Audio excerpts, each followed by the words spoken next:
Hello friends, I'm Meghna Thomas and welcome back to our YouTube channel, Epaulettes Aviation Pilot Training Academy, your route to the cockpit. In my previous video, we had discussed about the RTR examination. I told you about the various parts in which the RTR exams are conducted. We learned about the subjects and what are the kind of questions asked in the examination.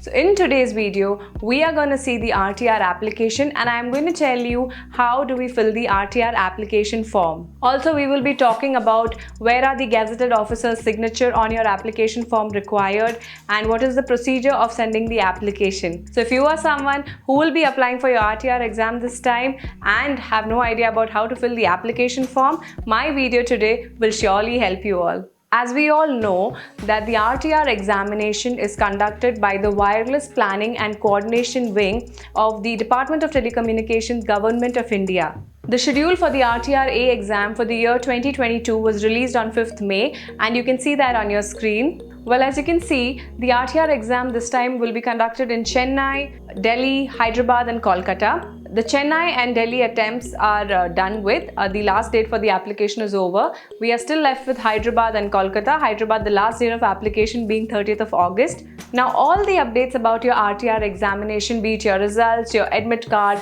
or about any changes in the dates or schedule of the RTR exam, all of those are announced on the Department of Telecommunications website. On your internet browser, on the address bar, you will be typing Department of Telecommunications. And you will see it opens up to the Department of Telecommunications main page. That is the home page. In that you will be clicking on Telecom and Spectrum Licensing and you will find WPC and Spectrum Management. So you will click on that. Here you are going to click on WPC and SACFA and you will reach the page where all the official announcements related to the RTR examinations by the Department of Telecommunication is made. So this, my friends, was the official page of dot.gov.in. Now let's come back to the schedule. A very important thing is that the payment for the RTR examination, which is of 500 rupees, is made on an NTRP portal which is called Bharat Kosh. Now, I would be making a video on the same. I wouldn't be showing it to you in this video because it's a little lengthy procedure, how to make a Bharat Kosh ID and how to make the payment for the same. However, you should know that the payment has to be made on the Bharat Kosh website to the Department of Telecommunications. So in case you do not mention that the payment is being made to the Department of Telecommunications, your payment might go somewhere else and then your application will not be accepted. One thing about the Bharat Kosh payment that you have to keep in mind is that wherever your center is, for example, if you are appearing for the Chennai attempt, your payment will be made for the Chennai Regional Licensing Office. If it's New Delhi, it's going to be for New Delhi. Mumbai is Mumbai. And for Hyderabad, again, your payment will be made for the Chennai RLO. And same as with the addresses for posting your application.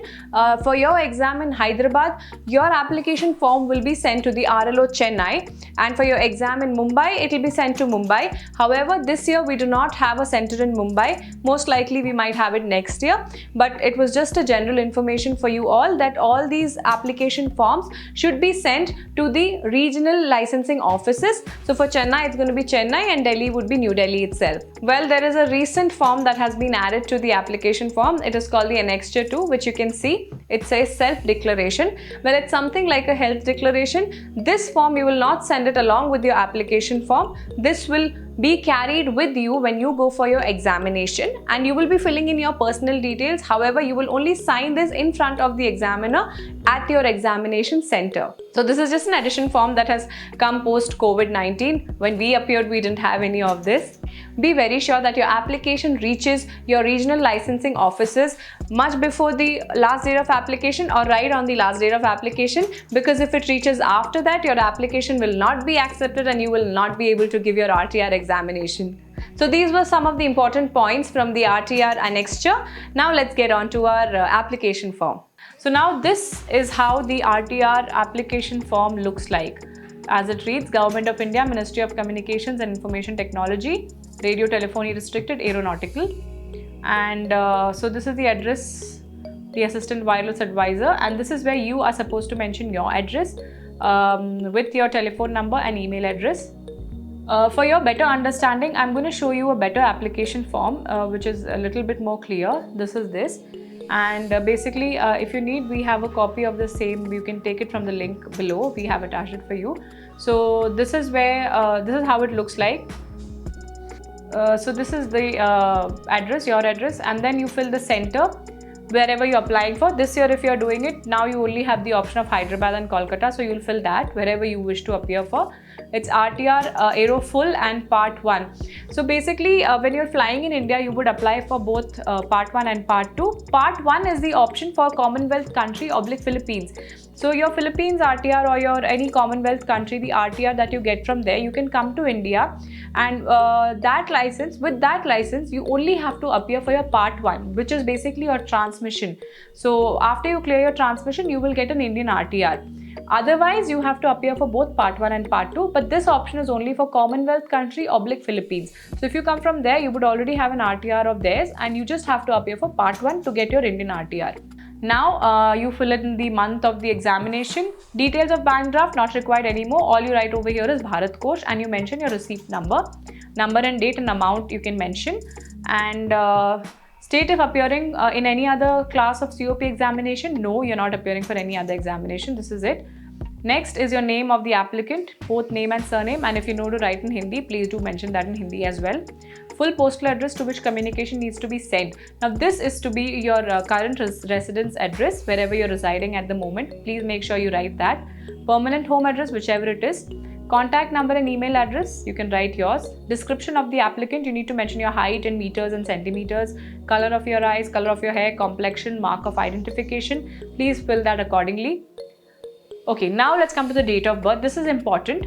You have to attach your school leaving certificate or matriculation certificate. This is basically your 10th standard passing certificate or your 10+2 passing certificate, and this has to be attested by a gazetted officer. This is important, my friends. Please make a note of this. Your date of birth certificate has to be attested by a gazetted officer. There is another certificate which needs to be attested. I'll be telling you about that.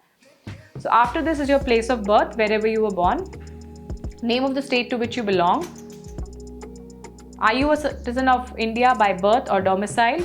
A certificate to this effect in the form given at page 4 of the application may obtain from persons duly authorized from time to time by the central government.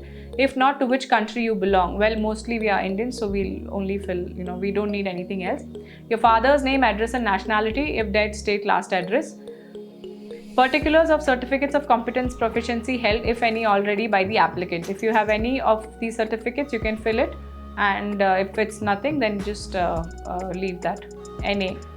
Education qualification of the candidate. Please attach a proof, a copy duly attested by a gazetted officer of central government or state government. So this you would already have attested your 10+2, because most of us have 10+2. So that's already attested for your birth proof. That would be enough.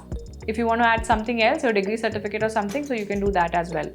Now this is a declaration that everything you've said is correct and nothing is false.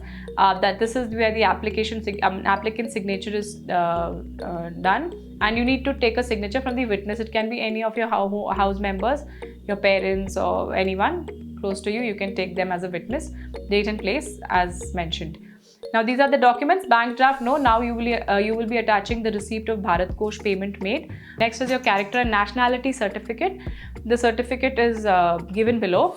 Your domicile certificate, if required. Proof of age, photographs. Photograph, stamp size 3x4 centimeters, 2 numbers. One should be pasted in the space provided in the attendance sheet, page number 6, and the second one should be enclosed in an envelope and secured to the application form.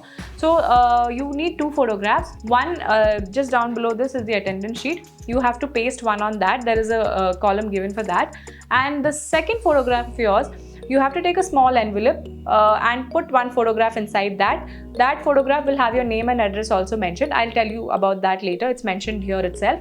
And so that the small envelope, you don't need to close it. You can just leave it like that and put it inside the main envelope with which your documents will go. Then enclosed a self-addressed and stamped envelope of the size 23x10 centimeters. Signature of the applicant, your signature will be done over here. Now next is your certificate of character and nationality. This reads certified that I have known Shri, your name, and son of Shri, your father's name or mother's name, for the last so and so years and months. He bears a good moral character and is of dash nationality, which would be Indian nationality, and he is not related to me. So this has to be signed here by a gazetted officer of central or state government, member of parliament or state legislature, subdivisional magistrate officer or tehsildar. You will mention the place and date, and rest is all just like this. Now the next is your admission certificate. In this you will write your name over here, Shri dash, and then all you have to mention is your center, because roll number, date and time will be mentioned by the office. So they will fill that for you. You don't have to do anything else apart from this, and you will mention your postal address over here. That will again be your residential address. Next is your attendance sheet. Here you will, so you can see that Government of India, Ministry of Communications, all of that written, and whatever you are appearing for, part 1 only or part 1 and part 2. You'll paste your photograph over here, which is 3 into 4 centimeter, and it should be signed and dated on the front. So after you paste your photograph, you sign on it and you write your date under that. This is for office use only, nothing for you to do. The next is your name in block letters, and postal address, where the license needs to be posted, so it has to be your current address.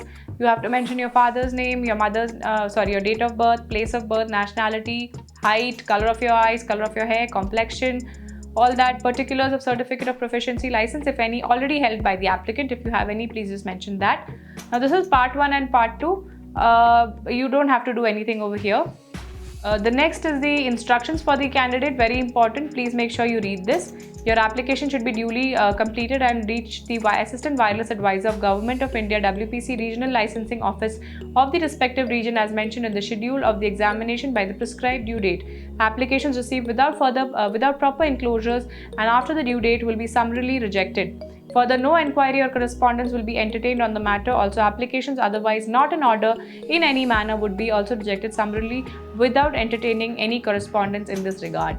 So this, my friends, was a video on how to fill the application form. I hope you found this video helpful. If you have any doubts regarding what and how to fill in the application form, please do feel free to leave us a comment. We will be replying to those. In my next video, I am going to show you how to make the Bharat Kosh payment, which would be the payment for the RTRA examination. So stay tuned to our channel for more such updates. What are you waiting for? Come, let's fly!